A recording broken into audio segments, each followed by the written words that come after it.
Ladies, my fellow mommies, we are always so busy, on the go, kids screaming in the back seat, sleeping babies. I have the ultimate hack for you. Welcome to the Stay Fit Mom Podcast with Krista and Tracy, your go-to girls for health, fitness, and keeping it real in mom life. If you can't seem to get in a good groove with your nutrition and exercise program, this is for you. We've coached thousands of women using macros for over 8 years, and I'm well known around here for my 5-day meal prep videos. What does a macro balanced meal look like?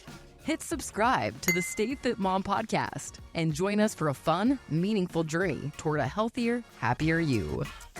You got this, Mom. Welcome back to another episode of the Stay Fit Mom Podcast. And today I get to interview Coach Stacy. Coach Stacy, I could go on and on about who she is. And sometimes I feel like I jumped the gun a little bit. So I'm going to let Stacy introduce yourself. Stacy, tell us about who you are. Hi, I am Stacy and I live in New Jersey with my husband and our 3 dogs. I work for the state of New Jersey with children and families in foster care. So does my husband too. That's where we met 18 years ago now. And then I started with Stay Fit Mom as a client in the wonderful year of 2020. I came across a TikTok and it changed my life. And I started right away in August as a client, and now I've been a coach for June 1st, will be 3 years. Wow. Time flies. Stacy, we get people that message us or email us all the time that say, I'm not a mom, but I need this. Can I still work with you? And I always like to say, we have a coach on our staff that also doesn't have children. She has fur babies, Yes. but not children. So anyway, I wanted to let everybody know that we are Stay Fit Mom, and that is the demographic that we typically pull in. But Stacy, you've been such a gift to our community, and you're not a mom. Was that an obstacle for you joining? No, well, I do remember at first being like, am I allowed? Do you only allow moms? I remember thinking that, but yeah, I just jumped right in. I didn't even hesitate to sign up. Which TikTok video was it? I think it was one of the ones where you just were going to set your own macros or something like that. Okay. Because I was in this place, honestly, unlike many during that period of time where I got real consistent with my workout routine. I needed something to focus on. But then I felt like I am lifting heavy and feel like I don't look like I work out. And you said something about toning, but it's been so long that I'm like, I will spend a lot of time trying to figure out which TikTok it was. But I just remember it was just like, oh, what is macros?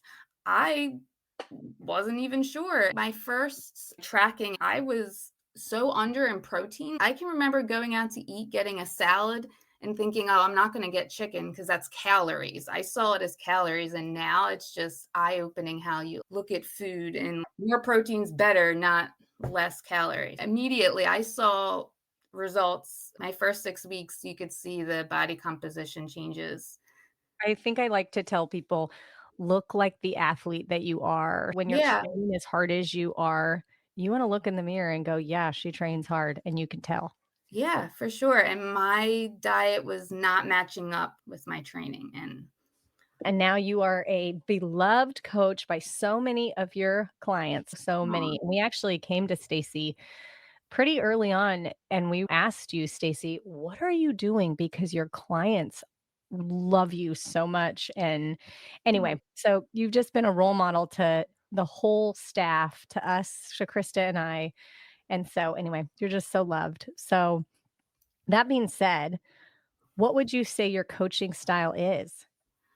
I would say, number one, I am a cheerleader, a motivator. I always focus more so not on the numbers, which I know you're probably thinking I'm a macro coach. That's what the focus should be on. But I always tell my clients, number one for me is your mindset.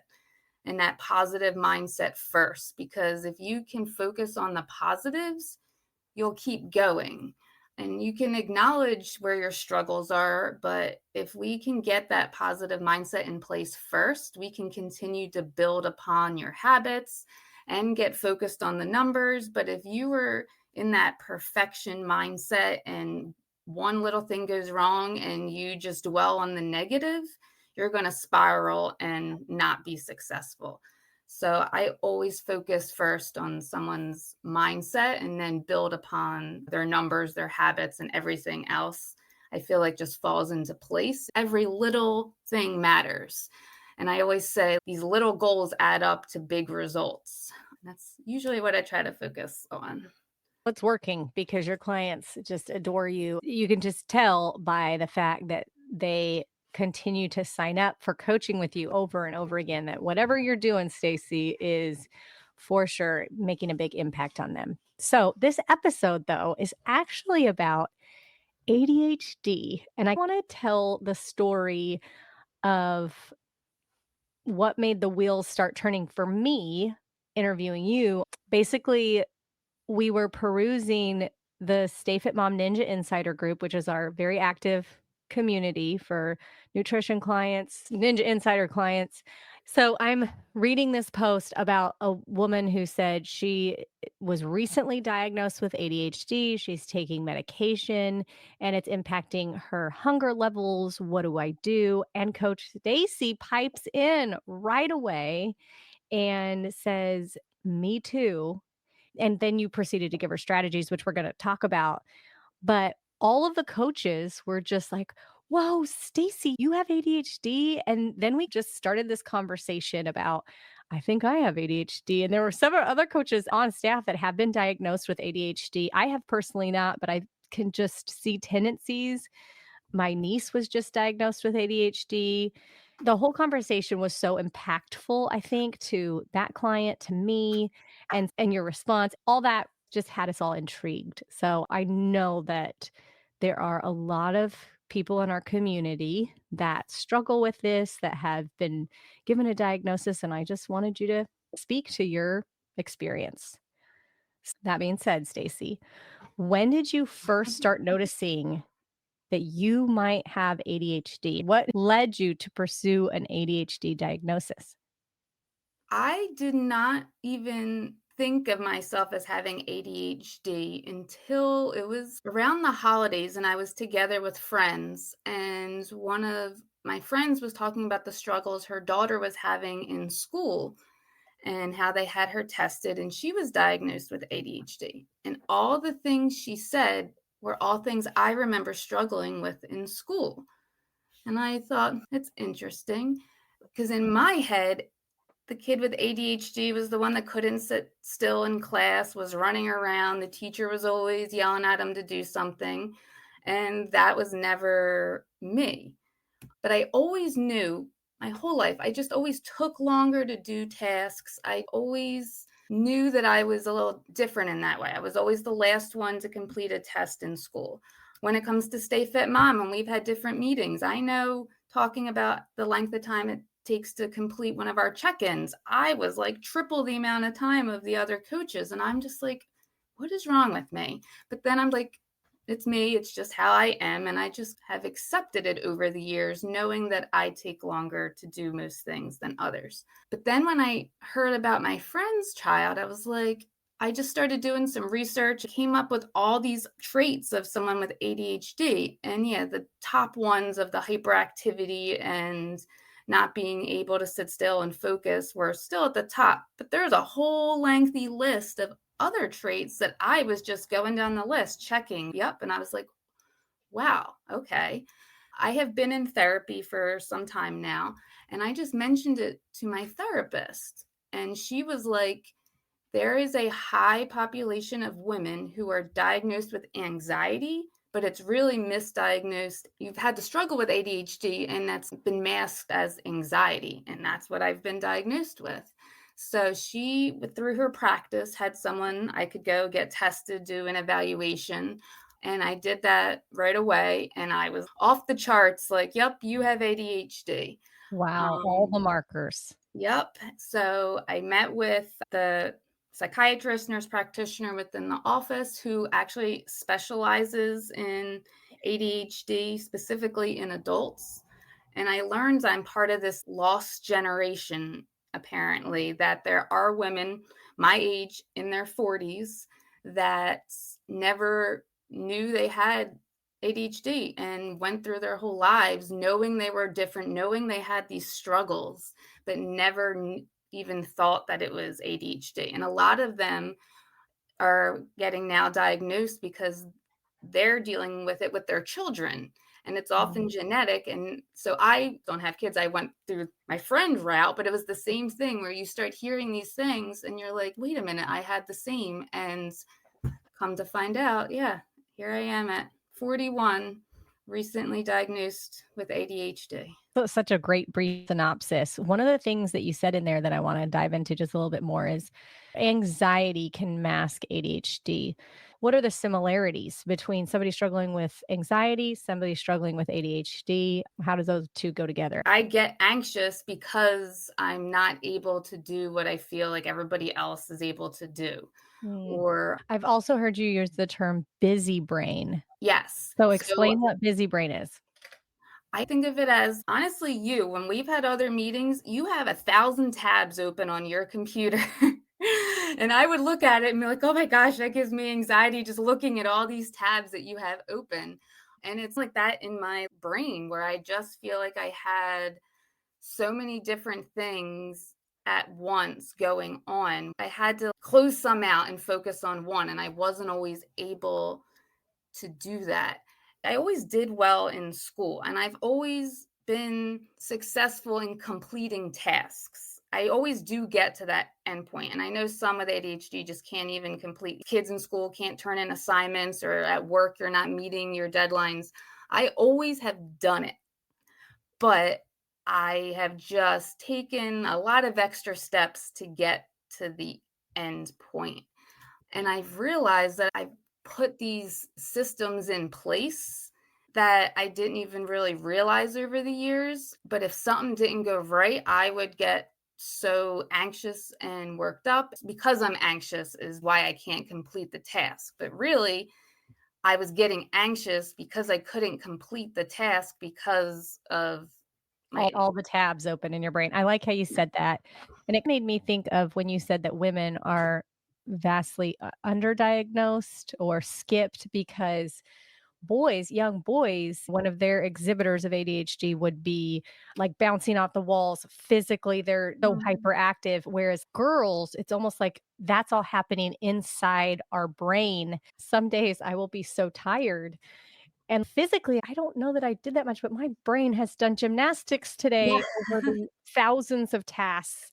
And I don't know if that's actually ADHD or if that's just a woman life. trying to balance life, Yeah. but I definitely feel that. And I could see how that leads to anxiety, just the pressures of trying to keep up with everything that's going on inside your brain.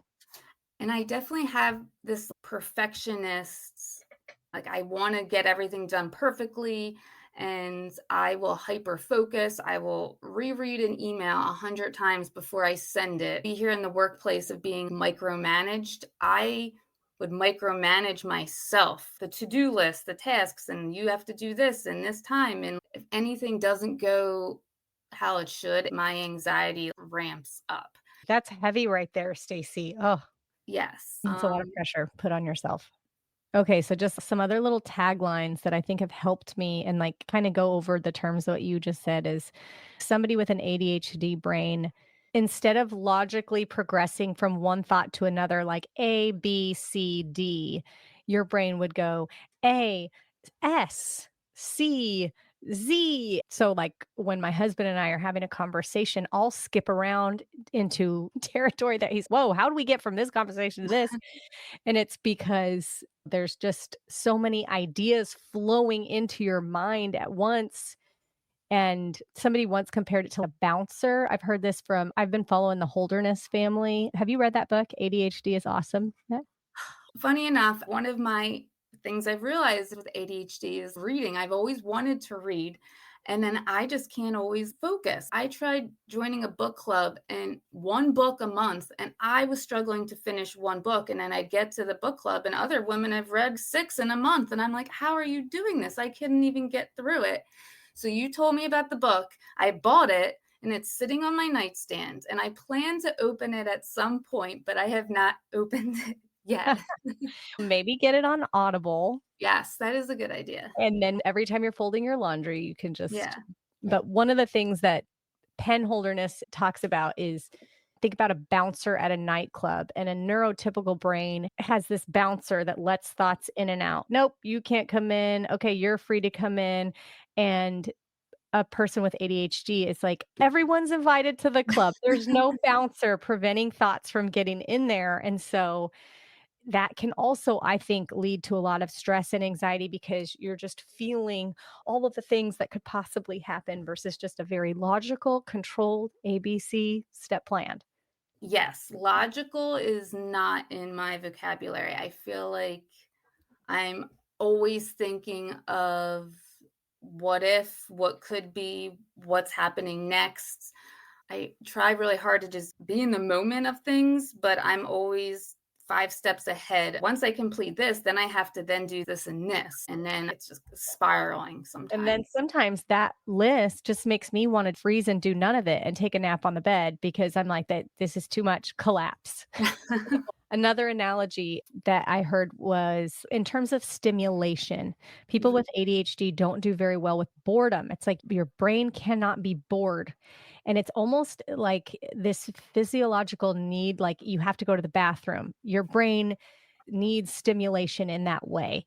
And this is a side note, but the pull of the doom scrolling solves Mhm. that problem and also makes it a lot more difficult for my brain. But anyway, as ADHD brains have a hard time being bored, they can actually handle a lot more stimulation than a neurotypical brain. The problem is that one more droplet, if you think of a neurotypical brain and an ADHD brain as like these towers standing side by side, and their capacity to handle stimulation, an ADHD brain would be a lot taller.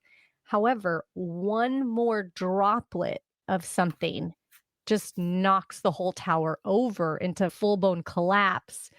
And I just think about that a lot for me personally. And Stacey, you can talk about this too, but I'll just keep saying yes to things like, yes, I would love to do that. Yes, I can handle that. I could do this. I could do this. And then next week, I'm a puddle on the ground because I've said yes to too many things, which is where I think anxiety happens for me too. But I don't know if you can testify to that.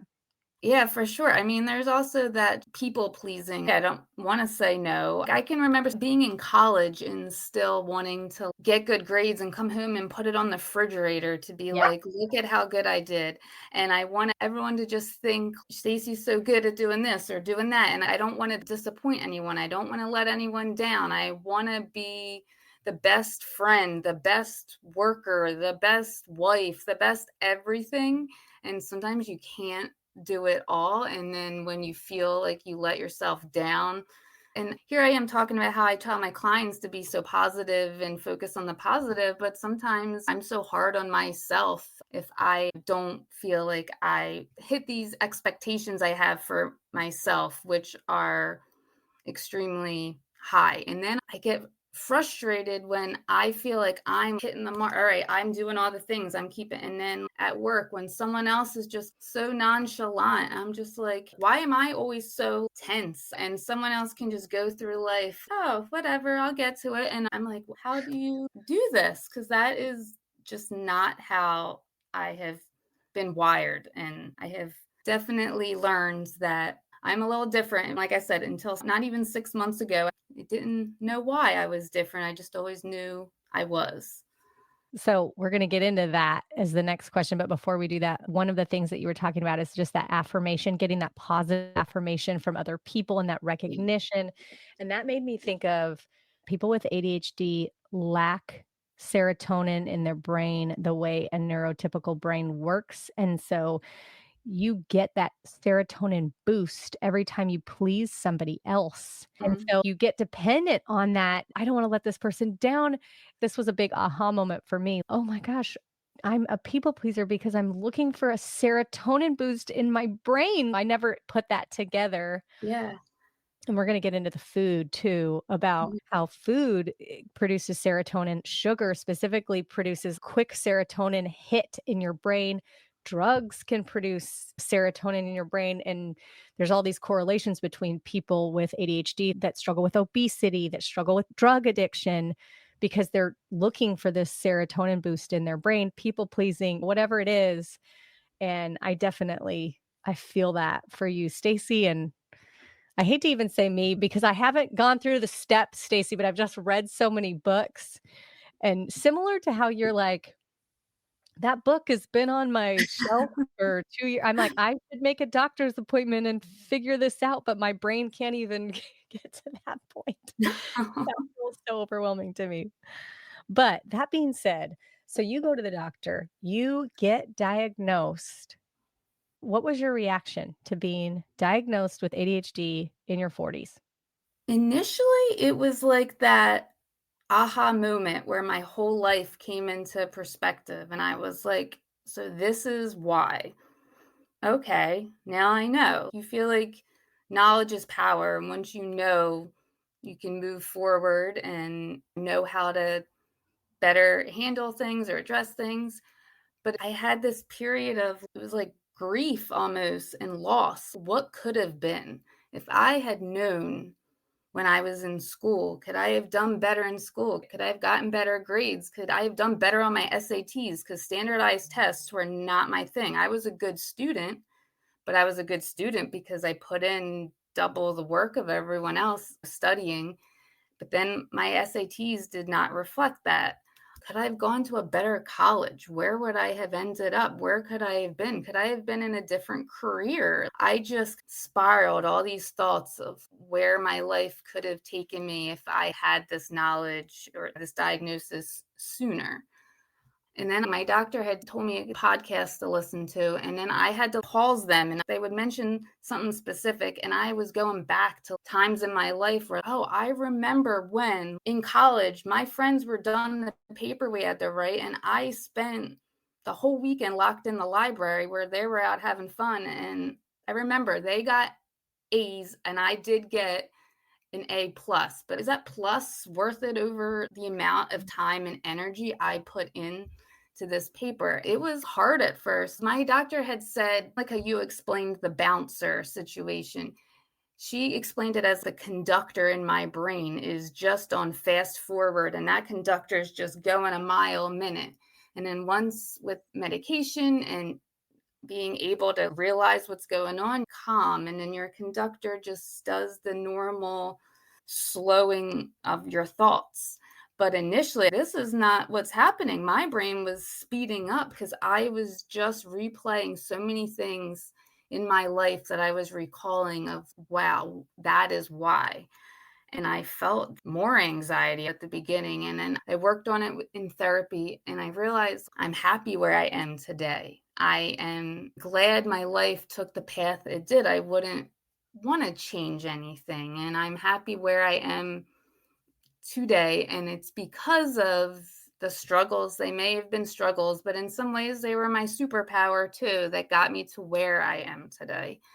That's so beautiful, Stacy, to Yeah. hear. I love that you said that because I think you hear that you have a diagnosis of this disability, or I don't know if that's even the right word. Do they call it categorize ADHD as a disability? Probably. I don't know. Honestly, I'm not sure either. I don't know.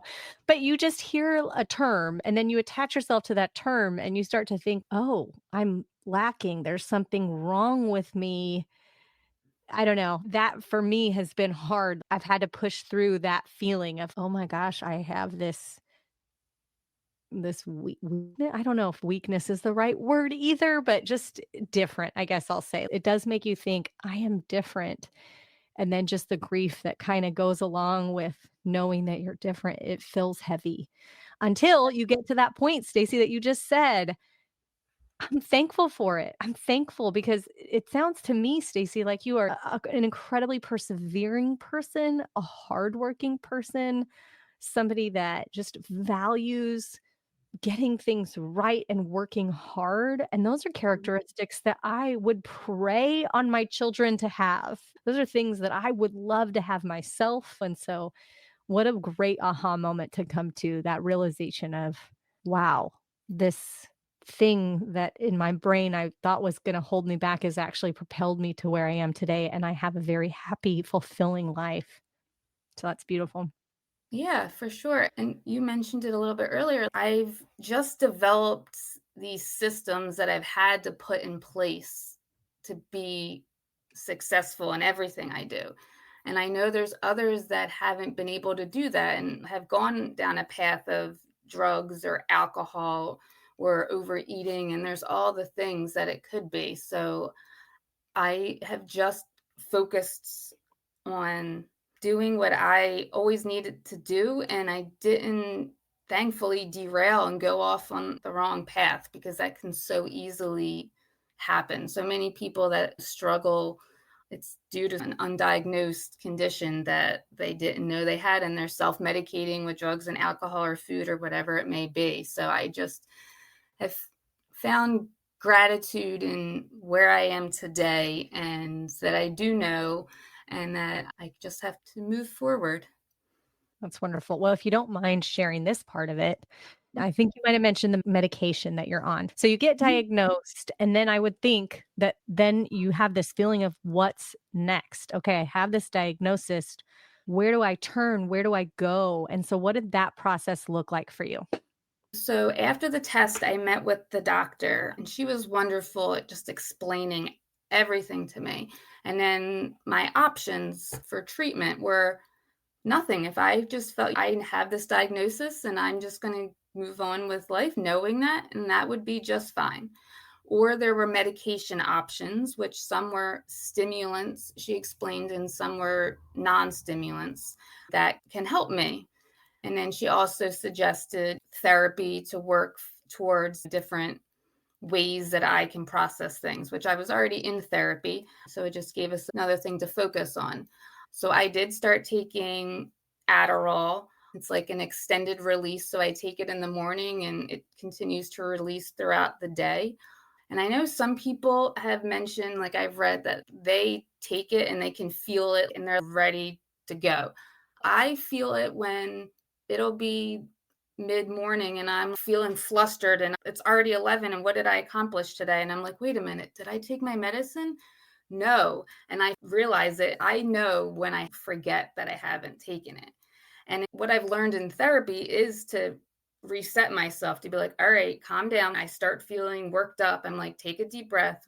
What is happening? What did I not do, or what do I need to do right now to settle myself? And a lot of times now, it's just happened this morning. I told you I'm running around knowing I had this and work stuff and an inspector coming into my house, all these things. And then I'm feeling so overwhelmed. And then I'm like, wait, I didn't take my medicine yet this morning. And then I take it and then I just feel everything ease up and I don't feel as anxious anymore. And I can think and focus and get all the things done that I need to get done. So it has definitely made a difference for me. That's great. Do you feel any side effects? I personally Or a haven't. crash, maybe like a crash after you're not taking anymore? I haven't felt that personally. And even some people, my doctor said, could have trouble sleeping at night. My sleep has actually improved because my brain has settled. I'm not laying in bed thinking, okay, tomorrow I got to do this and this. I just feel more at ease and I go to sleep, and I've been waking up even more restful, getting the same amount of sleep I had previously been getting. I feel like wake up and still feel tired or exhausted. And now I wake up feeling restful and ready to take on the day. The only thing I know, which is how this all came up in the ninja group, was initially your appetite. And it wasn't that I didn't feel hungry, it was that I was getting, depending on the day at work, it was like, all right, I'm in the zone now. I'm focused. I'm doing this. Oh, it's 3:00 and I never even ate my lunch. I was so used to previously being distracted. And next thing you know, you find yourself in the kitchen or the lunchroom and it's, oh, I'm going to eat now. And I didn't have those distractions anymore. And next thing I know, I was like, oh, it's already past lunch and I haven't had my lunch yet. So I had to be very mindful of making sure that I'm eating on a schedule and not eating just when I have that moment to do so. In response to that, also love that in addition to the medication, which it sounds like is working so wonderfully for you, I know that is such a hard call, even for a parent to make if your kid's struggling and yeah, I have fears of medicine. I've made that very clear in a lot of podcast episodes and things I've said on social media because so many people are overdiagnosed. and you just worry about side effects. And so I know that there's just two sides of every coin, and just can imagine making that decision, not only for yourself, but then as a parent who's put in a similar situation. I'm sure that there would just be so much to consider and so hard, but it's exciting to hear that it's been so beneficial for you, minimal side effects, your sleep is actually improved. And so that makes my heart so happy for you, Stacy. Oh, And then thanks. also that you've been able to pair it with therapy and strategies that will help ground you, tangible things that you can do to help. I think that is awesome. So let's just talk about food and eating habits for a second, and how ADHD might be impacting your relationship with food. And you already mentioned on your medications, one of the side effects is that you're not even thinking about eating. But I almost want to talk about if people are struggling with ADHD, or might not even realize it, and they're just reaching for food to get that serotonin boost. Anything you have to say about just food and ADHD in general? I feel like for me, it was, you were saying before about that boredom. People with ADHD don't like to be bored. They're always looking for the next thing. And I feel like, how often are you in the house, you're bored, and somehow you end up in the kitchen, and then the chips and the whatever is just right there at your reach. Sometimes I feel like I was just eating and not really even realizing, all right, I'm sitting here eating and half the chip bag is gone. Or you get distracted at work and end up in the break room where someone brought in who knows what. There's always something sitting out there, and you just, oh, let me take a little bit of this. Or you go over into your supervisor's office because you're wandering around and, oh, she's got a candy dish. I found so many distractions, and the distractions always seem to be the food. Mhm. And I was mindlessly eating, not realizing in the moment. But that's why macros was so beneficial for me, because it put up these guardrails that I needed to help myself stay on track and stay focused. I had the flexibility to eat the chips if I wanted, but I had to make sure I wasn't mindlessly eating anymore. I was weighing and tracking. All right, you can have that, but you got to make sure it's within your macros. And I think that's why it was so successful, because I've had to implement these systems in all areas of my life to help me stay on track. And like I said, I didn't realize this for 40 years, that I needed these systems to basically survive. But it all makes sense now why macros just clicked for me from the beginning, because it was just how I thrived, is having a system, having something to keep me in line and in control. Yeah, and just hearing you say that, I wonder how many a big percentage of the population that are macro counters might in fact have ADHD because of all those things you said. It is so valuable to have guardrails and checklists. I know that a lot of ADHD brains really thrive on, because again, you get a serotonin boost from checking things off the list, from getting your Uh-huh. macros within range. That's yes, I did it. And I love that feeling. So I'm with you. I think that's awesome that that has really helped with mindless snacking or distractive eating. I know with me, one of my biggest struggles is sugar. I don't self medicate with alcohol or other destructive things, but I think I could easily fall into the sugar binge category because I love just that sugar hit. And so again, having the macros to say, nope, you get two. That's all you get, or a serving size of Yep. this. So helpful. Awesome. Okay. So any other tools or hacks that will make tracking or meal planning more ADHD friendly? For me, it's planning to plan. I know that sounds confusing, but I have to have a plan to sit down to then plan my week. So I have to know, all right, on Sunday morning, I'm going to make a plan for what I'm going to do. I'm going to go to the grocery store at this time.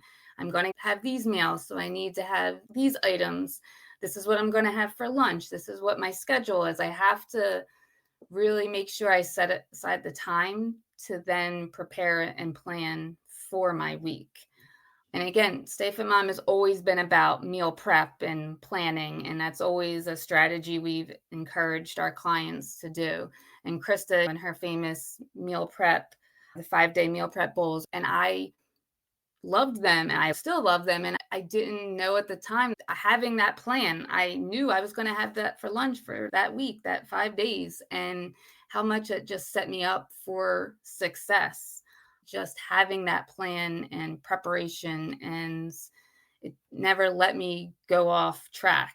Having that perfectionist, I wanted that green day and that tracker better turn green. And if it didn't, I was not happy about it.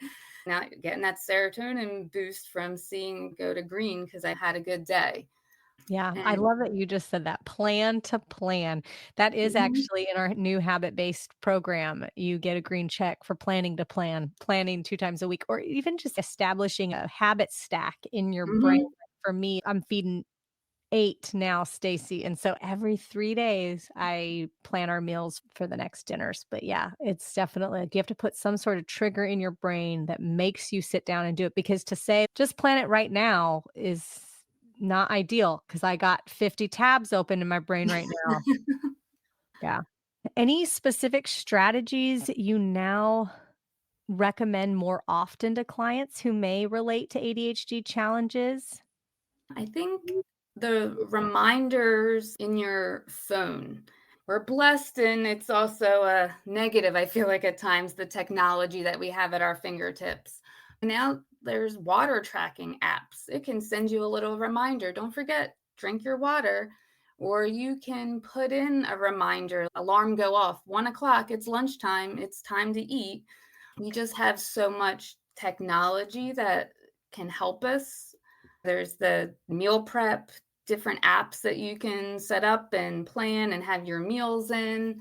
But I am still a pen and paper person too, with my checklists and my to-do lists and my post-it notes that I have everywhere. So I just always tell people, having a system, and everybody's different. So what works for me is not going to set you up for success. And it takes trial and error, especially these initial 6 weeks as a client, to figure out what works best for you. Meal prepping for me is making my lunches for the week 5 days in a row to have ready to go. Some people, it may be batch cooking chicken and having that protein ready to go for the week. So you just have to find your system that works best for you. And that's going to be different for everyone. And you can't compare yourself to others. And the Ninja group is so great for everyone sharing what's working for them. And then you can take what's going to work for you and leave what isn't going to work for you. Love that. So, has being open about your diagnosis impacted relationships that you have with your clients? I just feel I can relate to people. I know for myself, when I can talk to somebody else, even for you, I know you haven't officially been diagnosed, but you can relate and don't feel so alone. You're like, all right, it's not just me. Someone else understands. You can have that empathy. And then I do have the systems and tasks in place to be able to support them and help them and share what's worked for me. But I do feel like there's just something about, for so long, always felt like what was wrong with me type thing. So when someone else can relate, I just feel like that is so helpful. Agreed. What would you say to somebody who might suspect they have ADHD, Stacy? You're talking to me. I would say take action in whatever way that is for you. It's not like it's a medical condition that requires some sort of treatment. I feel like you're educating yourself, you're reading the books, you're gaining knowledge on how you can best go about your day to day and live your best life. For me, my action was to get evaluated, and I knew that I wanted to get that confirmation, but then I also did want to know what options I had to be able to be more productive in life. So for me, I did choose medication, but like my doctor said, that wasn't the only option. There is different medications to try. There is therapy. There's specific therapists that specialize in ADHD and helping you to navigate the diagnosis and how you go about life. And like I said, everyone is different and has their different struggles and needs. So I just think do what is going to be best for you. Is there anything else, Stacy, that we didn't cover that you want to share? The only thing is that I just look at it, as I said before, as your superpower. It's not a negative. And for so long, I was so hard on myself throughout my entire life, just this negative talk to myself. And it's probably why I'm really playing this all out of my brain in the moment. It's probably why I'm so focused on instilling positivity into my clients, is because I lived most of my life being so negative towards myself and always being like, why can't you? What is wrong with you? And I'm now grateful that I'm in a place where I can be thankful for the journey I've been on and the path I've been on, and know that having ADHD is not a curse. It's been a blessing to me, and that I just now have better strategies to know how to navigate the rest of my life going forward. Been a Beautiful. journey to get to this point, but here I am. And how old are you, Stacy? 41. 41. So you still have quite a lot of life to live. Yes, for sure. Wonderful. Okay. We do a few podcast segments. I'm going to see if you can do these rapid fires. So, Okay. what's cooking this week? What are you making, you and your husband? On my lunches this week is the Hatch green chili mac and cheese. That is probably the recipe I've made most from Stay Fit Mom. It is one of my favorites. Okay. Hot mess moment this week. You already shared your hot mess of a morning, but do you have a different one? My puppies are my world. Long story short, it had been a day. I had picked them up from doggy daycare. We had a negative report, and we don't usually get them, so I was all flustered. I get home, the contractor had been here doing some work. The gate appeared to be closed. I let the dogs out, to then realize after a few minutes when I went to check on them that they were not there and the gate was wide open. And I am very vigilant about ensuring that gate is closed, especially if I knew someone was in and out. But life happens, and this one lapse in judgment, I did not double check that gate, and all three of my dogs were gone. I was a mess. I was screaming their names. They were nowhere in sight. And thankfully, two of the three listen. So Maverick comes running back. He's just as anxious as me at times, and I don't know what happened, Mom. You could tell he's all worked up. I get him back in. Kelsey comes following behind. And then Maisie's just in her own little world, like wandering around looking. Then a cat runs by, perfect timing. They run into the woods. So my husband is standing at the edge of the woods. Come here, Maisie, come here. Not me. I sprint into the woods. I am covered in stickers and thorns, and I get her crowd and get her to run back to the house. Get the gate closed, and then I was in full mood, get them home, and then I collapsed onto the ground. I was crying, like hyperventilating, and then I'm like, all right, everybody's home. And now I've been psycho about that gate. We didn't open the gate. It's not open. And I'm like, I just need to make sure that it's locked and closed. I get it though. My puppies are babies too, and they get the royal treatment. But I will say, Stacy, that they've escaped so much at our house that I just quit worrying about it. I'm like, they'll be back. They're hungry. They'll be back. And they always Doesn't find a way. Albus go swim in the neighbor's pool or something? Yes, he does, Stacy. He's been eating bagels at a neighbor's house before. He's been swimming in several neighbors. But we have found him 2 streets over. You Oh know my what is a good idea though, Stacy, is I have a caller with their name and my phone number on their caller. And so the amount of times that I've gotten a call from a random neighbor, "Hi, is this the owner of Albus?" "Yes, it is. Where is he?" And I'll meet him and I'll go get him. Oh my So, goodness. He's like the neighborhood dog. all these pups though makes me sad that you were just so overwhelmed with emotion over losing them. I live on a very back road, so there's not much traffic, but the cars that go by are not going the speed limit. The speed limit's 50 miles an hour. They're You're usually scared going for their more. So safety. I was just like, if they were in the road, thankfully the cat darted towards the woods and not the road. Got it. Let's switch gears and tell me your tiny joy, one simple thing that made you smile. Thankfully, right after this, we had an event for the foster kids. So this place was similar to Dave and Buster's, where it was an arcade.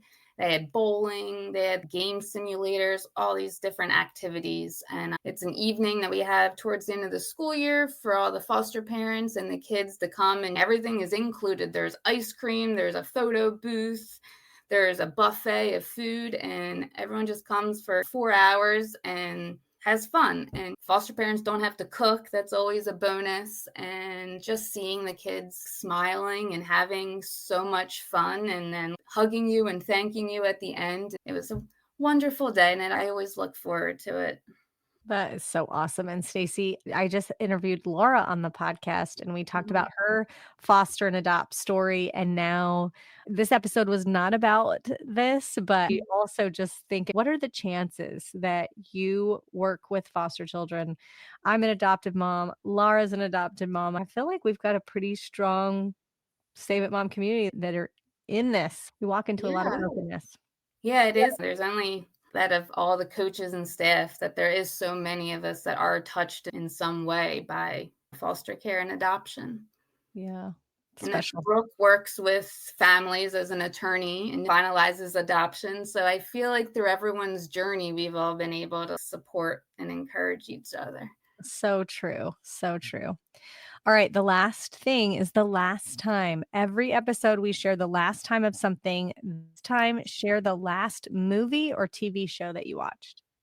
It's funny enough when it comes to movies, and I now know this because my ADHD, I have never been a movie person. I can't stay focused. If you ask me the top 10 movies of all time, the likelihood I've seen maybe one or two of them. So I've never really been a movie person. And I watch TV, but I am the rerun queen. I put on the channel that replays Friends all day long, or The Big Bang Theory is one show I watch. And if all else fails, HGTV is always on in the background when I'm doing something around the house, just to have something on the TV.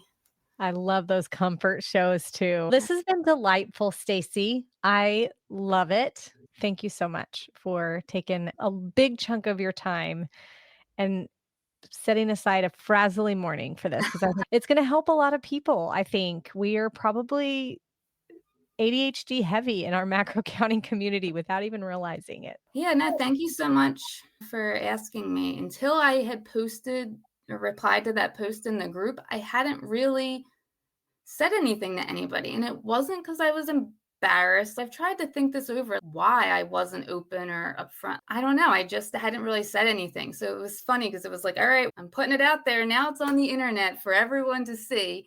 And then almost immediately in our coaches chat, it was like, oh my gosh. And it became a thing. If anyone can benefit and be able to take action for themselves, then I'm an open book for it.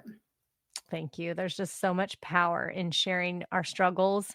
I think so many times we feel so alone in what we're going through. And when you speak it out into the world, into other humans, it's just this incredible open door. So I hope that's what you felt today while you were listening. And we'll catch you next time. We appreciate you tuning in to the Stay Fit Mom podcast. If you enjoyed today's episode, don't forget to subscribe and leave a review. Connect with us on social media and head to stayfitmom.com for more resources and tips. You've got this. See you next time.